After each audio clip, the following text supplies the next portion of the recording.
دوای ئەوەی کۆمەڵی ئیسلامی ئێران لە ڕۆژی 22 مانگ بەشێکی زۆر لە ئاوی زێ بچووکی لە ڕێگای سەدی کۆڵەسەوە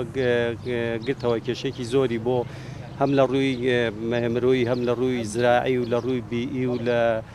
واتە لە ڕووی ژینگەی و تەنانە بۆ سامانی ئاویش دروست کرد جموجۆڵێکی زۆری دیبلۆماسی هاوکاری و هەماهنگێکی زۆر لایەندا دەستگاکانی حکوومەت یاریمی کوردستانەوە دەستی پێکرد لە قایمقامێتەوە بۆ ئیدارەی ڕاپەڕین و دواتر بۆ سەر و ئیدارەی ڕاپەڕین چی لە وەزارەتی کشتوکاڵ و سەرچاوەکانی ئاو و پەیوەندیەکانی دەرەوە و لە سەروی هەمووشیانەوە سەرۆکایەتی حکوومەت و جێگری سەرۆکی حکوومەت پەیوەندیەکان دەستیان پێکرد لەگەڵ کۆماری ئیسلامی ئێران ئەوە بوو دوات ئەنجامی یا بڵێن نەتیجەی ئەو هاوکاری و هەماهەنگیەی کە لەلایەن حکوومەتی هەرێمی کوردستانەوە دەستی پێکرد دەرەنجامەکەی ئەوە بوو کە ئەمڕۆ کاتژمێر دوای نیوەڕۆ فەرمانداری سەردەشت ئاغای جەهانی ئێمە ئاگادار کردەوە کە بڕیارە لە ساعات 5 ئێوارەی دوانیوەڕۆی ئەمڕۆ